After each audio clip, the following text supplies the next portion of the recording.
They told us the organs were gifts from the Emperor, that they would make us invincible. But no one mentioned the pain that never stops. No one said your body would fight itself for decades until it finally gives out. The Astartes are not what you think they are. So what really happens when you implant 19 foreign organs into a child's body? I believed we were creating angels. Of my service aboard the fortress monastery Ironfast, a colossal structure suspended in geosynchronous orbit above the hive world of Malhaven Prime. The facility existed as both sanctuary and surgical theater, a place where the Imperium's most sacred biological rites transformed frightened children into demigods. I was Apothecary Adjunct Malchior Ven, one of 37 Metabolic specialists entrusted with monitoring the gene seed implantation process for the Iron Herald's chapter. My hands had touched more holy flesh than most priests see in lifetimes. My augmetic eyes had witnessed the Emperor's gifts taking root in mortal frames, watched cartilage harden into ceramite-dense bone, seen hearts multiply within chest cavities like divine mitosis. Every success felt like benediction. Every neophyte who survived felt like proof that humanity could transcend its weakness. The monastery smelled of incense and antiseptic. Those two scents married so thoroughly in my memory that I cannot separate them even now. The corridors stretched for kilometers, their walls adorned with frescoes depicting the chapter's greatest victories. Between those images hung purity seals, thousands upon thousands of them, parchment prayers fluttering in the recycled air like captured moths. The temperature remained constant at precisely 16 degrees Celsius, cold enough to slow bacterial growth but warm enough to prevent hypothermia in the neophytes during their recovery periods.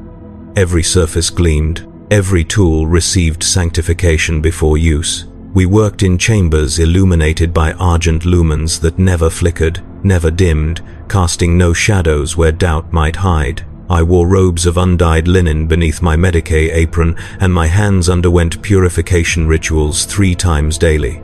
The chapter serfs who assisted me moved with silent efficiency, their own bodies marked by lesser augmentations, their devotion absolute. My work began each morning at the 4th toll of Lords, when I would review the overnight vitals of the current implantation candidates. 47 neophytes occupied the recovery wards at any given time, their bodies at various stages of transformation.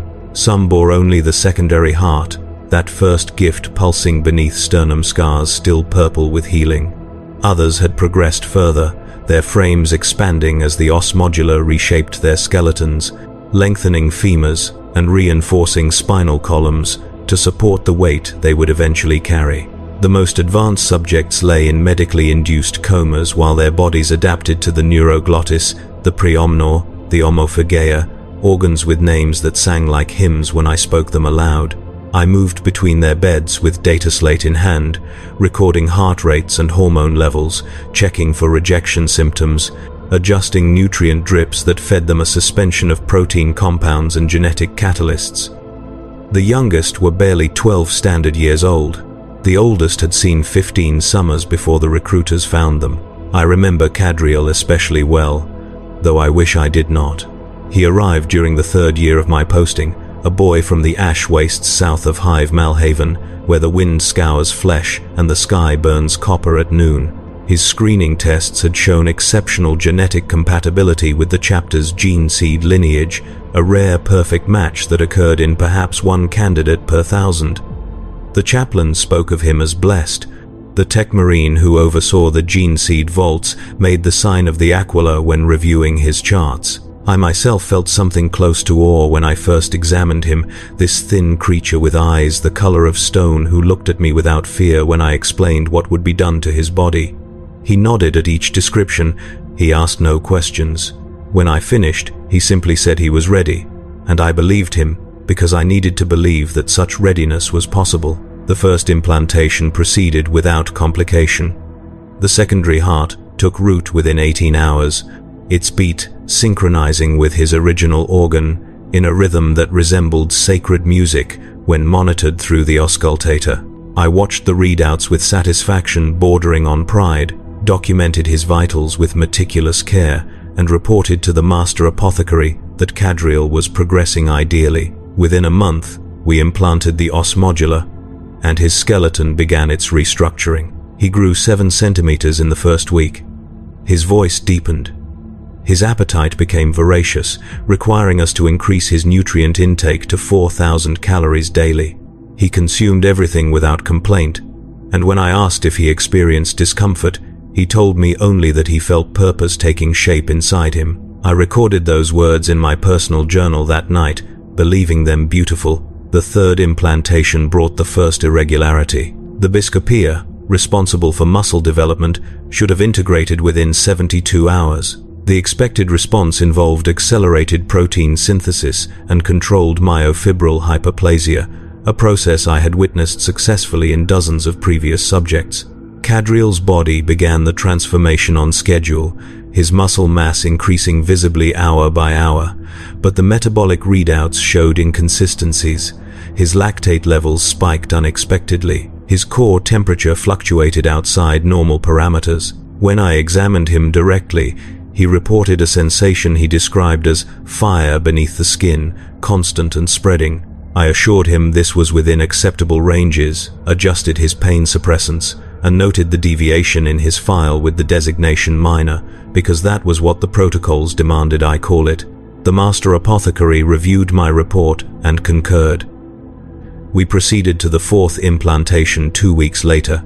I will not catalogue every organ we placed inside Cadriel over the following 18 months. That litany would serve no purpose except to demonstrate my complicity through repetition. Suffice it to say that each implantation followed the same pattern. Initial integration appeared successful. Metabolic readings showed expected responses. Then came the deviations, small at first, barely worth documenting, but accumulating with each new organ until his body became a maze of conflicting biological signals. His secondary heart developed an arrhythmia that never quite resolved. His Ossmodula strengthened bones showed microfractures that healed imperfectly. His hemastamen, meant to make his blood toxin resistant, instead triggered an autoimmune response that required constant immunosuppressant administration. Each problem had a technical designation. Each problem had a standard intervention. Each problem, we assured ourselves, fell within acceptable parameters. Cadriel never complained. That silence haunts me more than any scream could have. He endured the modifications with a stoicism that seemed supernatural, speaking only to confirm he understood instructions or to report symptoms in the flat. Effectless tone the indoctrination sermons had taught him. His eyes remained clear even as his body betrayed him in incremental ways. He recited the catechisms without error during the psychological evaluations. When he could walk, he walked. When he could not, he lay still and waited for function to return. The chaplains praised his fortitude. The other neophytes looked to him as exemplar. I administered another corrective treatment and told myself we were guiding him toward transcendence, that these struggles represented the necessary crucible through which mortal became Astartes. By the time we implanted the Black Carapace, Cadriel had been in our care for 23 months. He stood just over 2 meters tall, his frame packed with enhanced musculature, his features hardened into the stern mass characteristic of the gene line. The Black Carapace represented the final gift, the organ that would allow him to interface directly with power armor, turning ceramite and plasteel into a second skin more responsive than the flesh he was born with. The implantation required full sedation and a surgical procedure lasting 8 hours. I assisted the Master Apothecary personally, handing him neural interface studs and dermal plug clusters, watching as he wove the foreign material through Cadriel's subcutaneous layers like a patient craftsman, threading impossible needles. The carapace settled into place with apparent perfection, its millions of nerve interface points connecting to Cadriel's peripheral nervous system without triggering rejection. His body accepted it as completely as any subject I had seen. He woke screaming 3 days later. Not pain screaming, though pain was surely present. These were screams of disorientation, of a mind trying to process sensory input it had no framework to interpret. The Black Carapace was feeding him data about his own body with a precision and volume that his brain could not yet accommodate. He could feel his heartbeats as distinct pressure events. He could sense the temperature differential between his core and his extremities measured in fractions of degrees.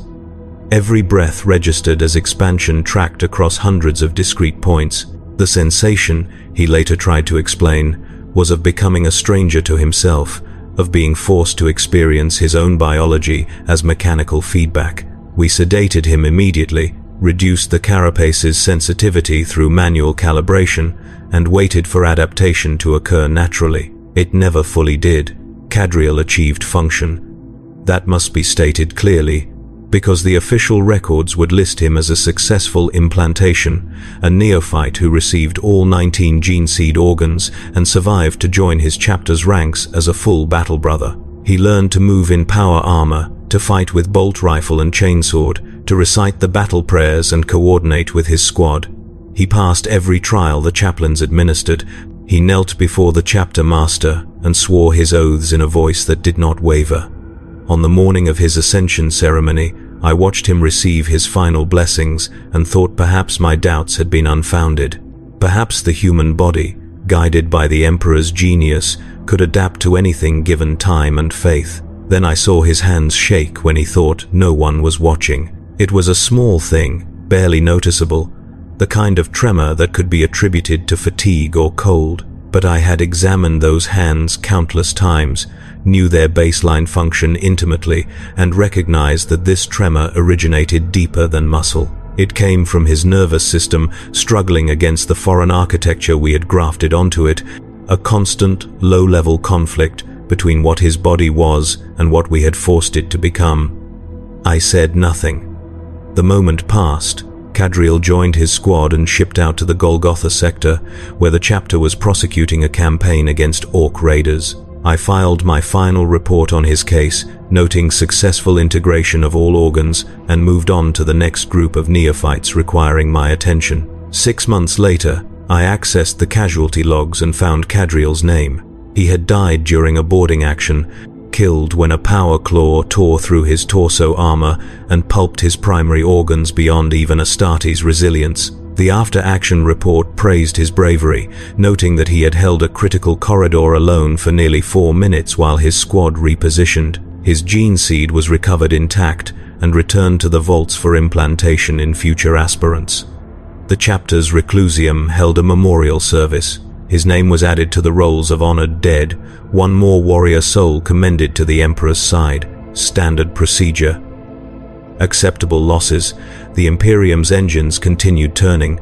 I told myself his death meant nothing beyond the usual tragedy of war. But I began reviewing his medical files with new attention, tracing backward through 23 months of data, and patterns emerged that I had not allowed myself to see while he lived. The deviations I had marked as minor were not anomalies but constants, each organ's integration trailing into partial function rather than completion. His secondary heart never achieved more than 87% efficiency.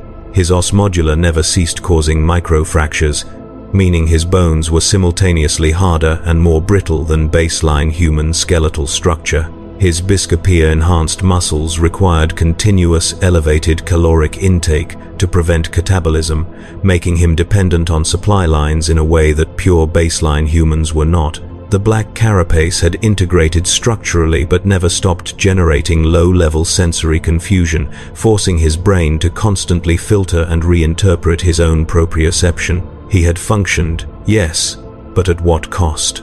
And if his body had been waging a civil war against itself for 18 months before deployment, how much of his combat effectiveness had been consumed simply maintaining baseline operation? I began examining other cases.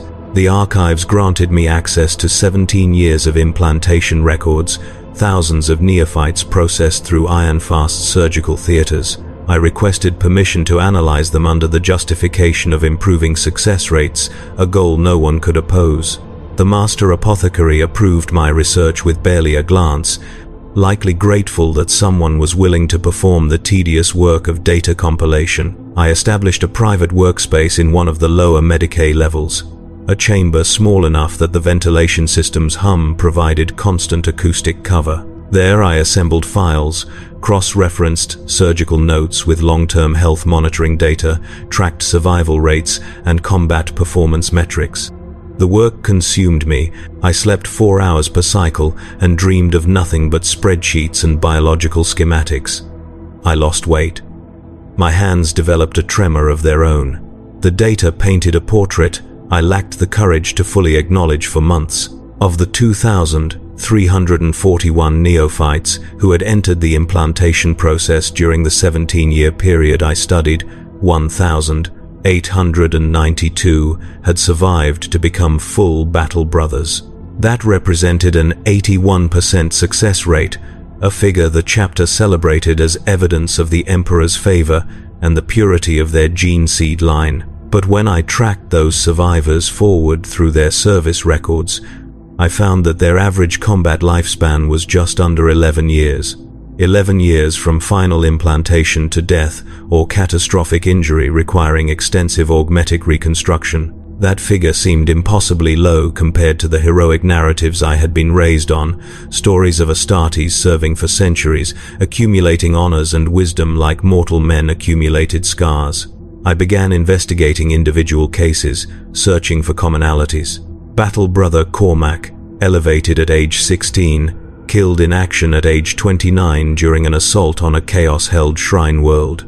His medical records showed chronic kidney stress attributed to his preomnor organ's hyperactivity. Battle brother Thane, elevated at age 15, died at age 26 when his power armor's life support failed during a void battle, but his autopsy revealed that his Larraman's organ had begun producing malformed clotting factors that would have killed him within months regardless. Battle brother Jestin, elevated at age 17, executed at age 31 for psychological instability that manifested as paranoid delusions, a condition the records attributed to combat stress but which began, according to his own Medicae logs, only 3 years after his neuroglottis implantation. Case after case after case, each one revealing bodies that were not transcending humanity but rather enduring controlled catastrophe. The gene seed organs were not gifts but invasive foreign architecture that the human body tolerated without ever truly accepting. I found myself returning to Cadriel's files repeatedly, using his case as a reference point against which to measure others. His survival to elevation placed him in the successful majority, yet his death at age 18 placed him below average for combat lifespan. If he represented success, what did that word mean? I traced the chain of deviations that had marked his transformation and recognized them appearing again and again in other cases, not as anomalies but as standard progression. The bodies we modified did not integrate the organs seamlessly, but rather adapted to them through continuous biological compromise, diverting resources to maintain foreign systems, suppressing immune responses that would otherwise attack the implants as hostile tissue.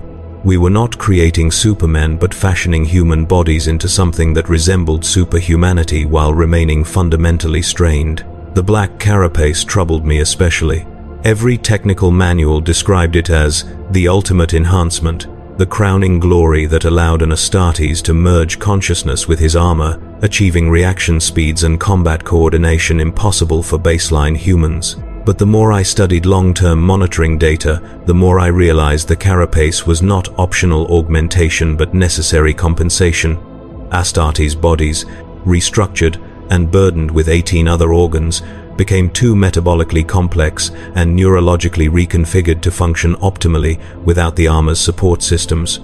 The armor did not merely enhance them, it regulated them, managed their body temperature, supplemented their oxygen intake during high exertion, provided pain management through chemical injection systems, monitored and corrected the constant small failures that their modified biologies generated. An Astartes out of armor was not a warrior at rest, but a patient temporarily disconnected from life support. I tested this hypothesis carefully. I requested permission to conduct a study on unarmored physical performance, proposing it as research into improving neophyte training efficiency. The Master Apothecary approved without comment. I designed a battery of tests measuring strength, endurance, reaction time, and cognitive function, administering them to battle brothers during their designated maintenance periods when they were out of armor for extended intervals. The results devastated my remaining faith. Astartes' performance degraded measurably after 6 hours without armor interface, further after 12, and catastrophically after 24. They developed tremors, concentration lapses, coordination difficulties, symptoms they themselves dismissed as minor discomfort, but which the data revealed as genuine neurological strain. Their bodies had been so thoroughly modified to expect the armor's support that removing it constituted a form of deprivation. One test subject, Brother Hadrian, told me he felt incomplete without his armor, as though essential parts of himself were missing. He laughed when he said it, treating the observation as philosophical musing rather than medical confession. I did not laugh.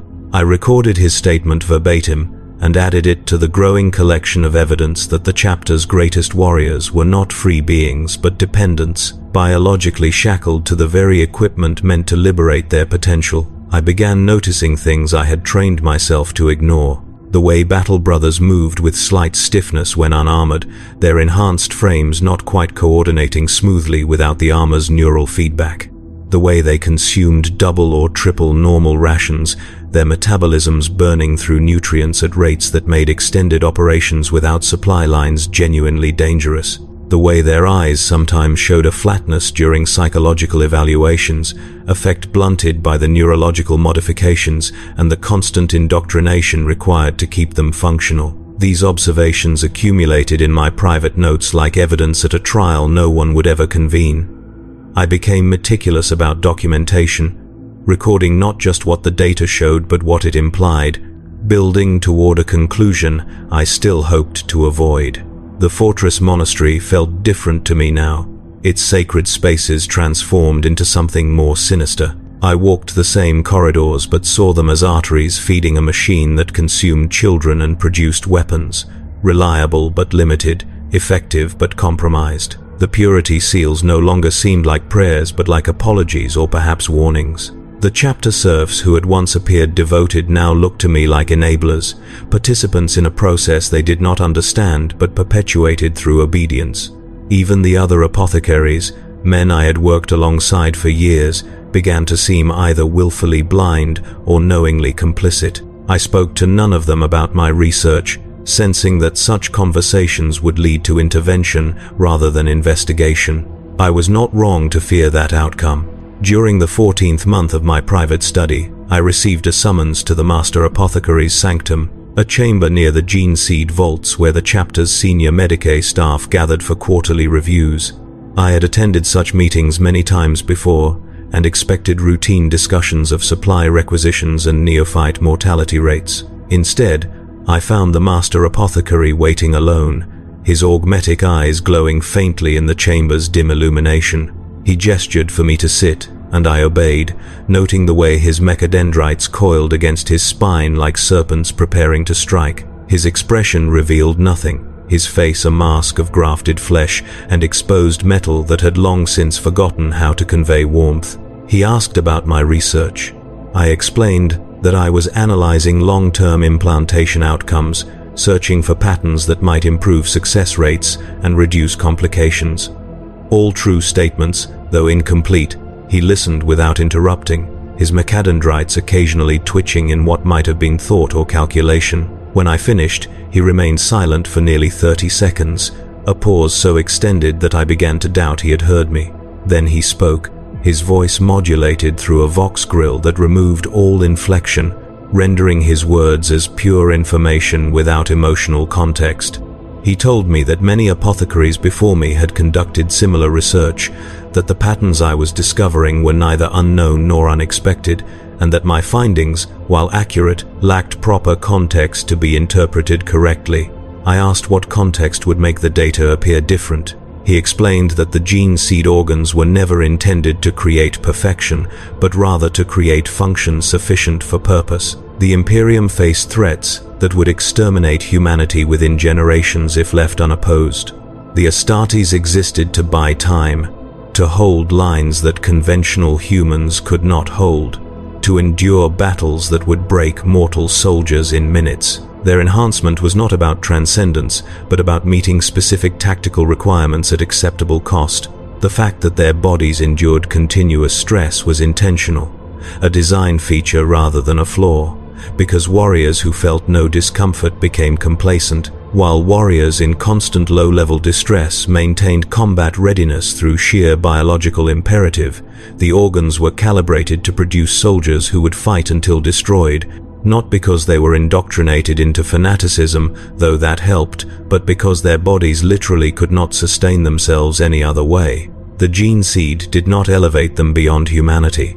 It trapped them in a state of permanent dependence on warfare to feel whole. I sat in silence, processing implications that seemed to rewrite everything I had believed about my work. The Master Apothecary continued speaking, explaining that this truth was known at the highest levels of chapter command, that the Adeptus Mechanicus Genitor Magisters, who had originally developed the gene seed procedures, understood the limitations perfectly, that even the Emperor himself, blessed be his name, had accepted these compromises because the alternatives were either no Astartes at all, or Astartes so extensively modified that they ceased being human in any meaningful sense. The current system, for all its flaws, produced warriors who could function for decades, win battles, inspire mortals, and die before their bodies failed so catastrophically that the chapter's reputation suffered.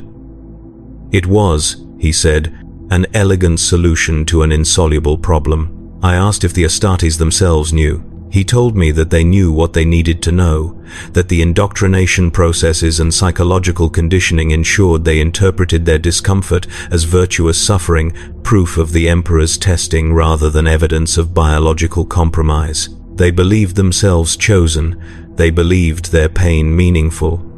Those beliefs made them effective in ways that simple genetic enhancement never could, because effectiveness in the Imperium's wars required not just physical capability but absolute conviction. A warrior who understood himself as a carefully managed biological liability would hesitate. A warrior who believed himself an angel incarnate would not. The silence that followed his explanation felt heavy enough to collapse the chamber. I realized then that I was not discovering hidden truth but rather stumbling into knowledge that had always been deliberately obscured, not through active conspiracy, but through systemic design that ensured most people never asked the right questions. The purity seals were not lies but selective truths. The catechisms were not deceptions but framings that highlighted glory while obscuring cost. The entire apparatus of the Adeptus Astartes existed within a carefully maintained theological and technical narrative that made the suffering invisible by recategorizing it as sacrifice, made the failure invisible by celebrating the function that occurred before failure, made the exploitation invisible by wrapping it in the language of honor and duty and the Emperor's will. I asked what I should do with my research. The Master Apothecary told me that I could continue if I wished, that my findings might prove useful for incremental improvements in the implantation process, but that I should understand the research would never be published, never be shared with the neophytes or the battle brothers, and never be discussed outside the Apothecarians' most secure vaults. This was not censorship, he explained, but operational security. The Astartes fought better, believing themselves transcendent. The Imperium functioned better, celebrating them as such. Any revelation that undermined those beliefs would weaken the entire system without offering any superior alternative. I was free to know the truth, but I was not free to speak it. He asked if I understood. I said I did, and I meant it, though not in the way he expected. I understood that I had been recruited into complicity, invited to join the ranks of those who knew the cost and chose to continue paying it because the alternatives seemed worse. I understood that my silence would be interpreted as agreement, that by not objecting, I would become responsible for every future neophyte who endured modification without informed consent. I understood that the fortress monastery was not a temple but a factory, that the chapter was not a brotherhood but a mechanism, and that I had been serving as a component in that mechanism for years without recognizing what I was assembling. The Master Apothecary dismissed me with a gesture, returning his attention to the data slates scattered across his workspace. I left his sanctum and walked the long corridors back to my quarters, my footsteps echoing against walls adorned with images of glory that now seemed like propaganda. The chapter serfs I passed nodded respectfully, seeing an apothecary adjunct about his sacred duties. The neophytes recovering in the Medicae wards lay sleeping, their bodies struggling against foreign organs while their minds dreamed whatever dreams the indoctrination sermons had taught them to dream. The battle brothers preparing for deployment checked their armor seals and bolter mechanisms, warriors who would fight magnificently because they had been engineered to find purpose only in fighting. I returned to my quarters and sat in darkness for a long time. The research data remained on my personal data slate, encrypted but not deleted. I told myself I was keeping it for reference, that I might need it to improve future implantation protocols. But truly I kept it because destroying it felt like accepting the Master Apothecaries framework completely, like agreeing that some truths deserved oblivion. I did not know what I would do with the information. I had no authority to change chapter policies. I had no platform to speak from that anyone would take seriously. I was a single apothecary adjunct among thousands of Medicae personnel across hundreds of chapters, my observations replicable by anyone who bothered to look closely but valuable to no one, because looking closely served no purpose except to generate doubt. The work continued. I returned to my duties the next morning at the 4th toll of Louds, reviewing overnight vitals, adjusting nutrient drips, monitoring implantation responses. The neophytes in my care looked at me with trust, believing I was guiding them toward transcendence. I performed my role with precision because I did not know what else to do. The alternative was abandoning them entirely, leaving them to other apothecaries who had not bothered to learn what I now knew. At least with me, I told myself, they would receive care from someone who understood the truth of what was being done to them. At least with me, they would have an advocate who saw them as more than raw material. But advocacy without action is only sophisticated cowardice. I began documenting more carefully. Not just outcomes, but the small moments the official records never captured. The way neophyte Kellen whimpered in his sleep the night after his Ossmodula implantation, his subconscious mind processing pain his waking discipline would not acknowledge. The way neophyte Varus asked me, 3 weeks after his Biscopea activation, if the burning sensation in his muscles would ever fade, and the way he accepted my non-answer with a nod that suggested he had expected no comfort. The way neophyte Thrace tried to smile at me after his neuroglottis integration and could not quite remember how, his facial muscles already responding more to neurological reflex than to genuine emotion. I recorded these observations in a private journal, handwritten on actual parchment because I did not trust any electronic format to remain secure. The journal filled slowly, its pages accumulating testimony to suffering that would never be acknowledged as suffering because it occurred in service to necessity. I attended the elevation ceremony for the cohort that included Varus and Thrace, watching them kneel before the chapter master and swear oaths they believed with absolute sincerity. They looked magnificent in their armor, their enhanced frames perfectly proportioned for the ceramite shells that would serve as their second skins. The ceremony included hymns and incense and purity seals affixed to their pauldrons, each element reinforcing the theological framework that made their transformation sacred rather than tragic. I stood with the other apothecaries and made the sign of the Aquila at the appropriate moments, participating in a ritual I now understood as both beautiful and monstrous, a celebration of creation that required we ignore the cost of creating. Varus shipped out to the Damocles Gulf 3 weeks later. Thrace went to the Veiled region. I never saw either of them again, but I tracked their service records when I could, watching from a distance as they accumulated combat honors and scarring, as their bodies endured stresses that would kill baseline humans instantly as they functioned precisely as intended until they did not. Varus died 4 years after elevation, killed by a tyrannid bioweapon that dissolved his armor and the flesh beneath. Thrace survived 7 years before sustaining injuries so severe that he required full dreadnought entombment, his ruined body sealed into a walking sarcophagus where he would continue serving until the mechanisms failed or the power source depleted. The Imperium called this glorious. I called it what it was, but only in the privacy of my quarters, speaking to empty air because I trusted no one enough to speak to them. The fortress monastery's routines continued unchanged, the cycles of implantation and training and deployment proceeding with machine regularity.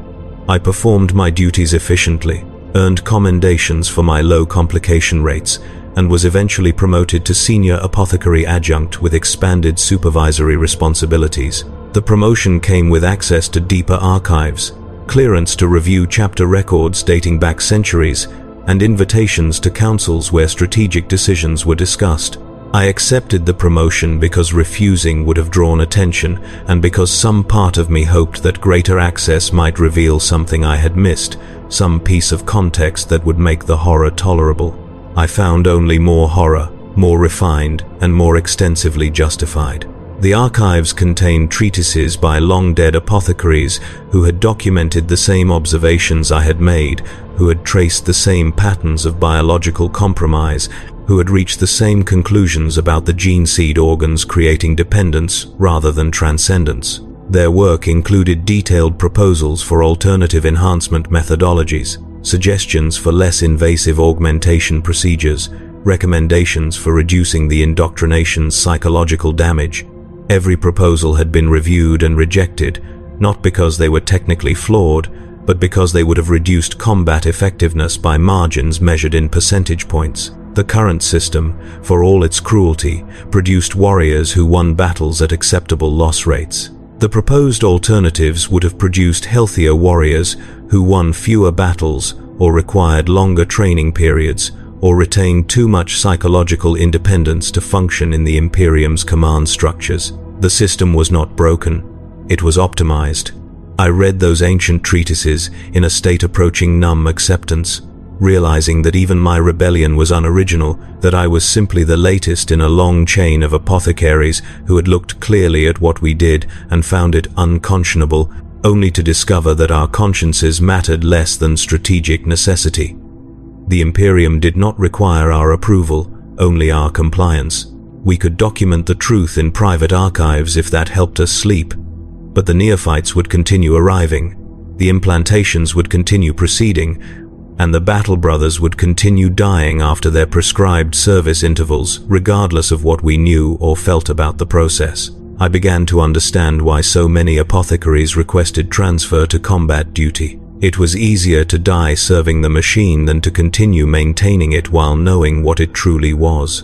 But I did not request transfer, because some stubborn part of me insisted that bearing witness mattered, even if witness changed nothing, that someone needed to see the system clearly and refused to look away. I convinced myself this was principle rather than paralysis, that I was honoring the neophytes by acknowledging what was done to them, even if I could not prevent it. In retrospect, I recognize this as the rationalization it was, a way to feel ethically superior while remaining functionally complicit. But at the time, it felt like the only form of resistance available to me. The years accumulated.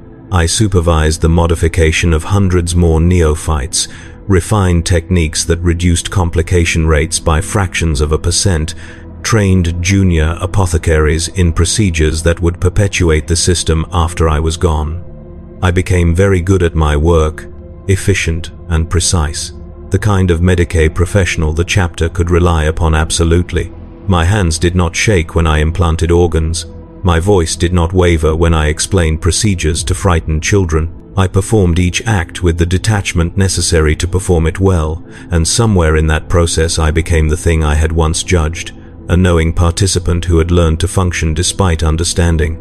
The Fortress Monastery celebrated its 300th year of operation during my 15th year of service.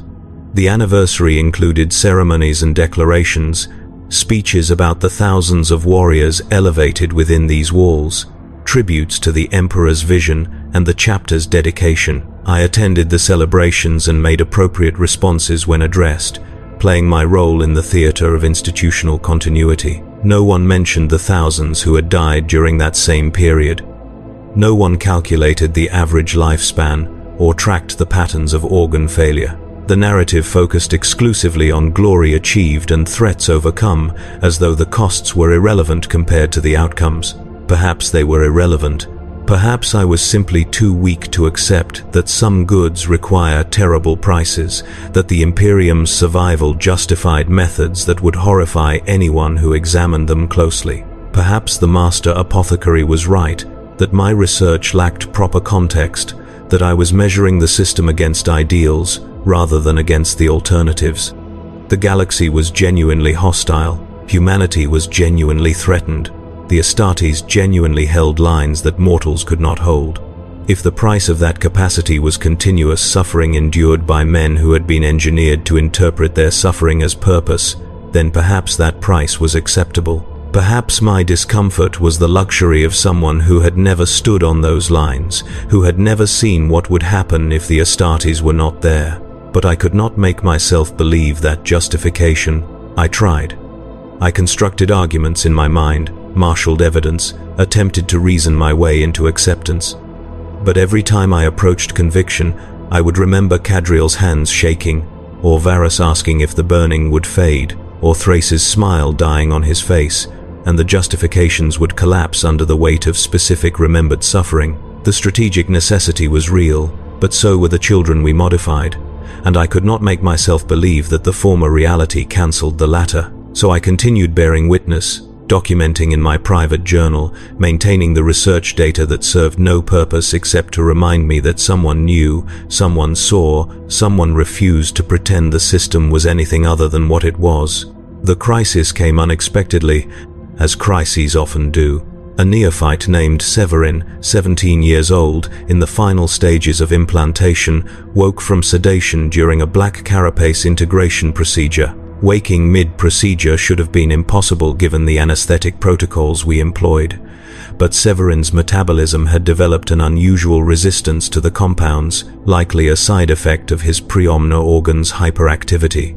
He woke to find himself paralyzed but aware, his back open to expose subcutaneous layers, the black carapace material being threaded through his tissue by servo arms he could not see, but could feel with a precision that his unmodified nervous system was never meant to process. The sensation overloaded his consciousness. He began screaming, not words but pure vocalization, the sound of a mind encountering something it lacked frameworks to interpret. We sedated him again within seconds, but the damage was done. When he woke the second time, properly medicated and restrained, he looked at me with eyes that had seen behind the curtain. He asked me what we had done to him, not what we were making him, but what we had done, past tense, acknowledging that the transformation was already complete regardless of his consent. I began the standard explanation about the Emperor's gifts and the honor of serving, but he interrupted me, his voice flat with a calm that was more disturbing than panic would have been. He told me he remembered everything, that he could feel every organ we had placed inside him, that his body felt like a collection of foreign objects held together by will and chemical intervention rather than natural integration. He asked me if this was what we had done to all of them. I hesitated, trapped between my duty to maintain operational security and my inability to lie to someone who had accidentally learned to see what I saw. The hesitation lasted perhaps 3 seconds, but Severin read my expression perfectly. He closed his eyes, and when he opened them again, something essential had changed. He told me he understood that he would play his role because he had no alternative, but that he wanted me to know that he knew that at least one of them would serve with clear sight. I asked him what he meant by clear sight. He explained that if he was going to be a weapon, he preferred to know he was a weapon rather than believing himself an angel. It seemed more honest, more human. He would fight the Emperor's wars because his body now required the structure and purpose those wars provided, because the alternative was biological collapse, but he would not pretend the modification had been a gift. It was simply what had been done to him, and he would make what meaning he could from the fact of it. I reported the incident to the Master Apothecary, describing Severin's unusual waking but omitting our subsequent conversation. The Master Apothecary reviewed the case, adjusted the anesthetic protocols for future procedures, and marked Severin as psychologically resilient for having recovered from the experience without lasting trauma. Severin completed his training, swore his oaths, and joined his assigned company without displaying any deviation from expected behavior. If the chaplains noticed anything unusual during his indoctrination, they did not note it in his file. He deployed to the Scarus sector 6 weeks after his elevation. I followed his service record obsessively, checking for updates daily, watching for any sign that his clear sight would manifest in ways that compromised his function. But Severin performed admirably. He earned commendations for tactical initiative. He coordinated well with his squad. His kill count exceeded average projections. By all measurable standards, he was an exemplary battle brother. He survived 4 years before dying in a void boarding action. His body recovered and his gene seed successfully extracted for future use. The official record listed him as Kia with full honors. My private journal listed him as a man who had understood what he was and served anyway, because understanding changed nothing about the necessities that governed his existence. His death affected me more than the hundreds of others I had witnessed or read about, perhaps because he represented the possibility of informed consent, of someone choosing to serve despite knowing the cost. Or perhaps because his choice had not mattered, had not altered his outcome, had simply added the burden of awareness to the other burdens he carried. Either way, his name became a marker in my mind, a dividing line between the period when I believed documentation and witness might serve some future purpose and the period when I understood that no one would ever read my private records, that the truths I had collected would die with me. I considered destroying the research data and the journal, letting the knowledge fade as so many before me had let it fade. But I could not bring myself to perform that erasure, as though deleting the files would somehow make the suffering less real, would absolve me of responsibility for having seen clearly and done nothing. So the data remained encrypted on my data slate, and the journal remained hidden beneath a loose stone in my quarters, both existing as testimony that would likely never be read, but which I needed to exist regardless. The Master Apothecary summoned me again during my 18th year of service, informing me that I was being considered for promotion to full Master Apothecary status, that my performance had been exemplary, that the chapter valued my dedication and skill. The promotion would include direct access to the gene seed vaults, authority to set implantation protocols, and a seat on the council that advised the chapter master on strategic matters. It was the highest honor an apothecary could receive without gene seed modification of his own, a recognition of 2 decades spent in faithful service. I accepted the promotion because refusing would have required explaining my reasons, and I had no explanation that would not sound like sedition or madness. The new responsibilities granted me perspectives I had not possessed before. Access to strategic briefings that detailed the chapter's operational tempo, casualty projections, and force regeneration timelines. I learned that the Iron Heralds deployed an average of 67% of their battle-ready strength at any given time, maintaining the remainder in reserve or training. I learned that the chapter's apothecaries projected sustainable attrition rates between 7 and 12% annually, meaning they expected to lose between 40 and 70 battle brothers per year, while replacing them with newly elevated neophytes at approximately the same rate. I learned that this equilibrium had been maintained for 3 centuries, that it was considered healthy compared to other chapters facing more severe threats or working from more unstable gene seed lines. The strategic discussions treated battle brothers as renewable resources, units on a spreadsheet to be allocated and replaced according to calculated projections. No one spoke of them as individuals with histories and personalities and relationships. They were assets with combat values and projected service durations. When we discussed casualties, we discussed them as resource loss rates affecting operational capacity, not as deaths requiring grief or mourning. The language itself enforced a certain emotional distance, made it possible to discuss the expenditure of lives as though lives were simply another form of ammunition. I adapted to the language because adaptation was required to function in those councils. But in my private hours, I returned to my journal and wrote about the men behind the asset designations, the neophytes I had known as frightened children before they became weapons, the battle brothers I had monitored through years of service before they became casualty statistics. I wrote their names and what little I remembered of their personalities, trying to preserve some record that they had been people rather than merely functions. The journal grew thick with names, hundreds of them, many already dead, others still serving, all of them modifications I had participated in creating. The weight of that participation became harder to carry as my authority increased. As Master Apothecary, I now bore direct responsibility for the implantation protocols, meaning every complication, every deviation, every instance of suffering could be traced to decisions I made or approved. I could no longer distance myself through claims of following orders or implementing established procedures. I was establishing the procedures, I was giving the orders. The system now ran under my authority, making me not merely complicit but actively responsible. I attempted to implement modifications that would reduce suffering without reducing effectiveness. Small adjustments to anesthetic protocols, refined organ preparation techniques, enhanced monitoring systems that would catch complications earlier. Some changes worked, some did not.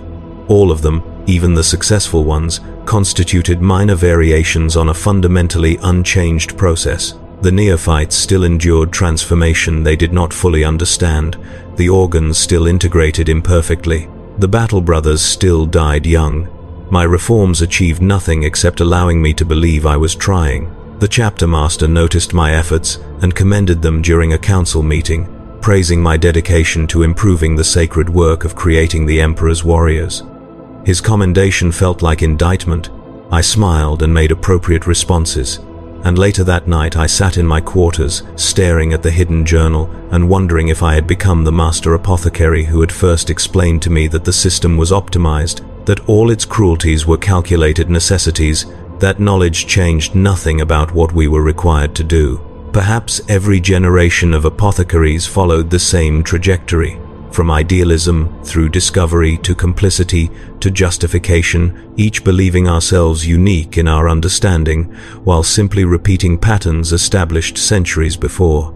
The thought did not comfort me. I began experiencing symptoms I recognized from my research as stress responses, difficulty sleeping, appetite changes, attention lapses during routine procedures.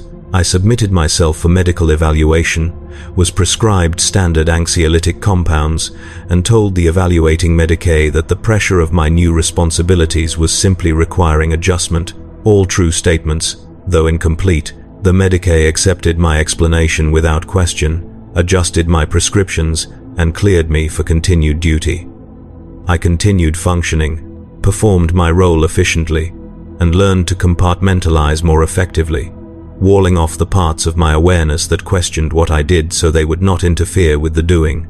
The fortress monastery existed outside normal time, its routines so established that years became indistinguishable from each other, each cycle an echo of the previous, each cohort of neophytes a repetition of the last. I lived inside that timeless structure for 2 more years before the event occurred that broke my equilibrium permanently. A transmission arrived from the administratum, requesting detailed casualty data for the past century, part of some galaxy-wide assessment of Astartes' force levels. The request seemed routine, the kind of bureaucratic requirement that crossed my desk regularly. I assigned junior apothecaries to compile the data, reviewed their work for accuracy, and submitted the report without particular attention. 3 months later, I received a follow-up inquiry asking for clarification on specific data points, particularly the gap between projected and actual combat lifespans for battle brothers. I reviewed the numbers again, more carefully this time. The projected combat lifespans in our official documentation suggested battle brothers would serve an average of 50 to 70 years before death or incapacitation. The actual data showed average service durations of 11 to 14 years. The discrepancy was enormous, too large to attribute to unusually intense combat conditions or statistical anomaly. Someone had created projections that bore no relationship to reality, either through incompetence or deliberate misrepresentation. I checked older records, tracing back through decades, and found the same pattern repeating. The official projections had remained unchanged for centuries, while the actual outcomes had consistently fallen short. I drafted a response explaining the discrepancy, attributing it to the particularly lethal nature of the threats the chapter faced in its operational sector. Before sending it, I checked the operational casualty data against projections for other chapters operating in similar sectors. Their actual service durations matched the official projections reasonably well, suggesting that the Iron Herald's experience was anomalous. I expanded my investigation, accessing records from the broader Apothecarian network, comparing data across multiple chapters.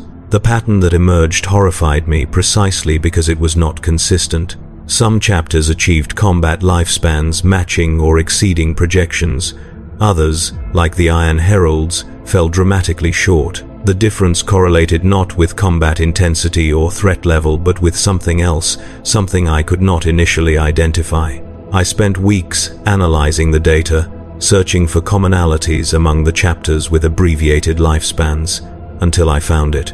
The chapters with shorter average service durations were those drawing gene seed from lineages known for genetic instability, lines that produced higher complication rates during implantation, but which also produced warriors with slightly enhanced aggression profiles or fractionally improved physical capabilities. The Imperium was knowingly using unstable gene seed lines because the marginal combat advantages they provided outweighed the reduced service lifespans. It was not accident or misfortune. It was deliberate selection, optimization at a level I had not imagined, balancing genetic instability against combat effectiveness to determine which combinations produced the best return on investment. The Iron Heralds drew their gene seed from a line with documented integration complications, but which produced warriors with marginally superior close combat reflexes. That marginal superiority justified accepting that our battle brothers would serve half as long as those from more stable lines. The calculus had been performed at the highest levels of the Apothecarian and the Adeptus Terra, the decision made and implemented without consulting those of us who would execute it. I sat in my sanctum, staring at the data for a long time, experiencing something beyond anger or grief, something closer to absolute clarity. The system was not merely optimized, it was exquisitely optimized, refined across millennia to extract maximum tactical value from human suffering while maintaining just enough ideological cover to keep the entire apparatus functioning. The gene seed organs were calibrated to produce dependence. The Black Carapace was engineered to require armor as life support. The indoctrination was designed to make warriors interpret biological stress as spiritual testing. The combat deployments were timed to burn through service lifespans before accumulated damage became visible enough to undermine recruiting narratives. Every element reinforced every other element, creating a self-sustaining mechanism that transformed children into weapons and then consumed those weapons at calculated rates.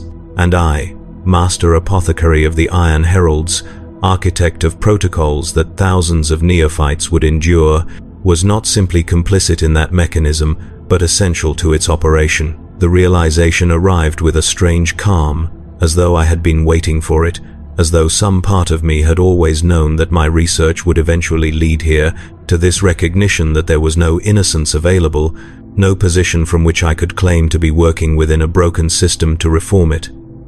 I was the system. My skills and knowledge and authority made me constitutive of the apparatus rather than merely employed by it. I drafted a report documenting everything I had found, 300 pages of data and analysis, demonstrating that the Astartes enhancement process was intentionally designed to create biological dependence, that combat lifespans were deliberately abbreviated through gene seed selection, that the entire system constituted systematic exploitation of children who could not meaningfully consent to what was done to them. I documented my own participation without excuse or justification, naming myself as complicit in every modification I had supervised, every complication I had treated, every death I had recorded as acceptable. I encrypted the report with the highest level codes I possessed and transmitted it to the administratum office that had requested the original casualty data. Then I waited. 3 weeks passed without response.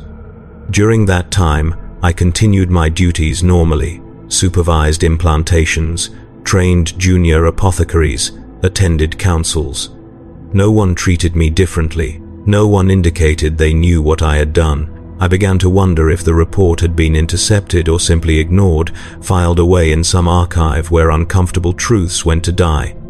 Perhaps I had imagined that truth-telling mattered, that documentation created accountability. Perhaps the system was so thoroughly optimized that it could absorb even comprehensive exposure without changing. The chapter master summoned me on a morning like any other.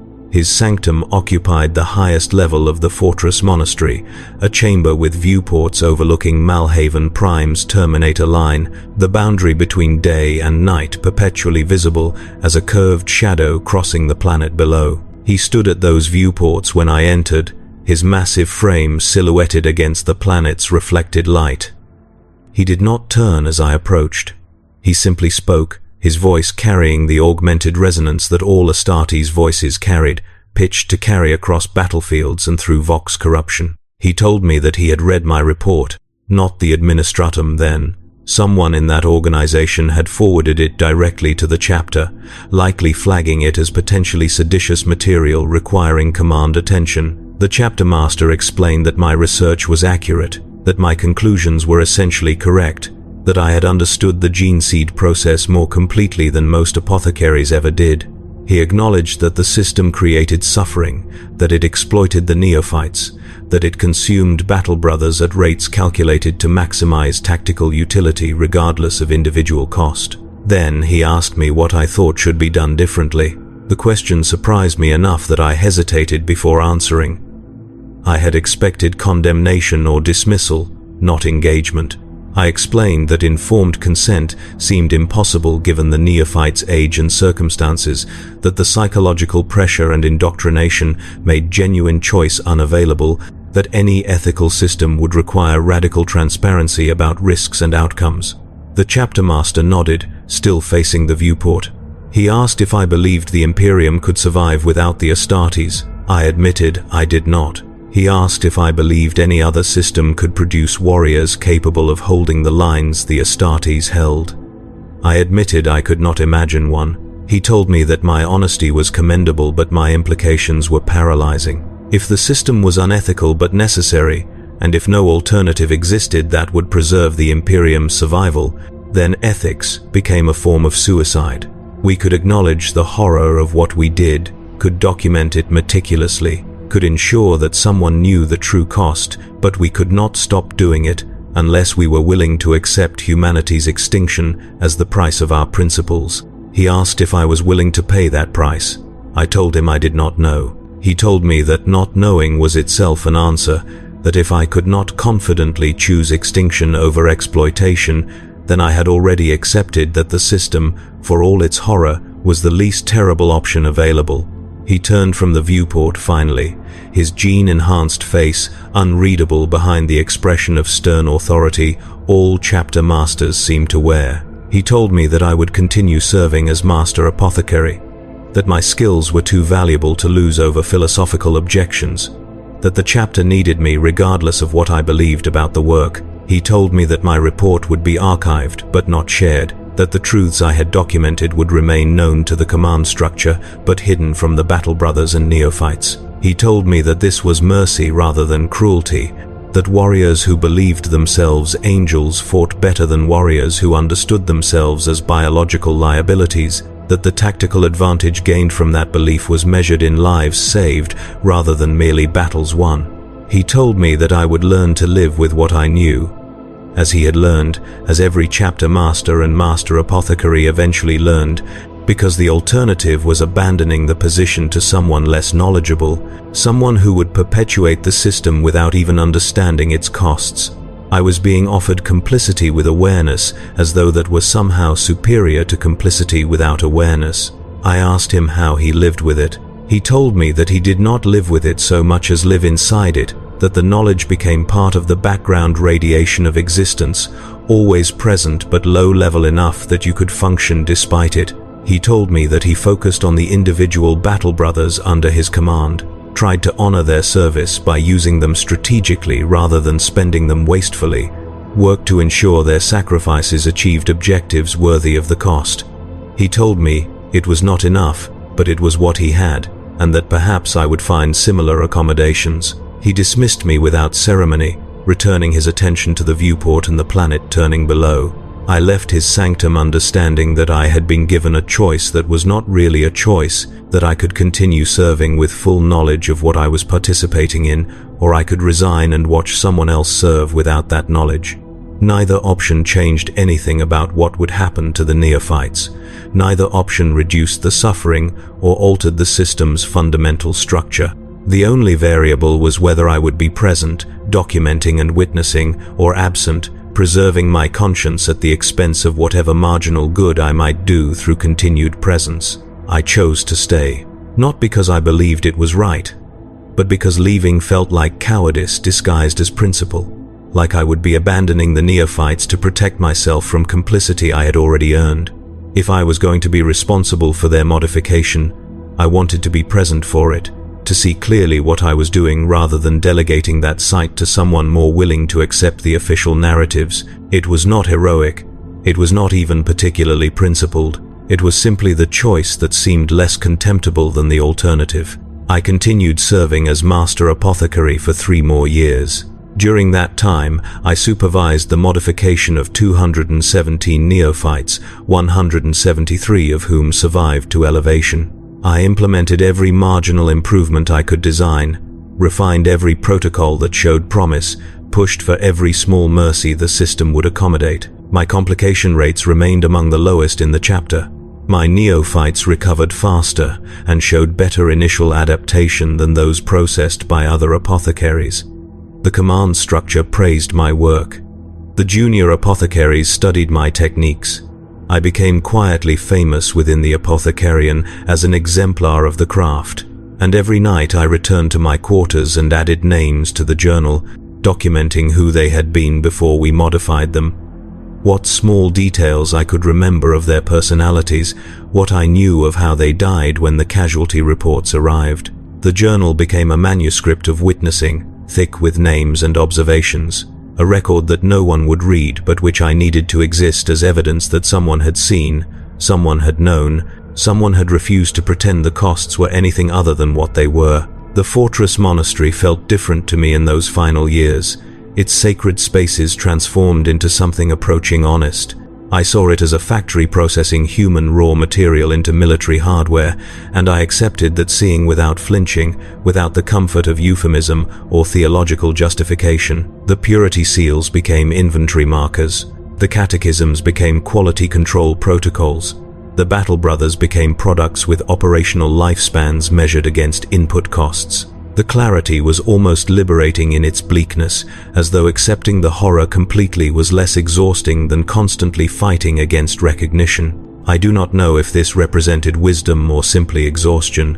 Perhaps they are not distinct categories. Perhaps wisdom in the Imperium is simply learning which horrors to accept, because fighting them would require abandoning positions where you can at least bear witness, at least document, at least remember that someone saw clearly even if seeing changed nothing. My tenure ended unexpectedly when I developed a progressive neurological condition, likely caused by cumulative exposure to the gene-forging radiation used in organ preparation. The symptoms began subtly: slight tremors in my hands, occasional balance difficulties, moments of confusion that I initially attributed to fatigue, but they progressed despite treatment, and eventually the chapter's Medicae determined that I was no longer capable of performing surgery with the precision the work required.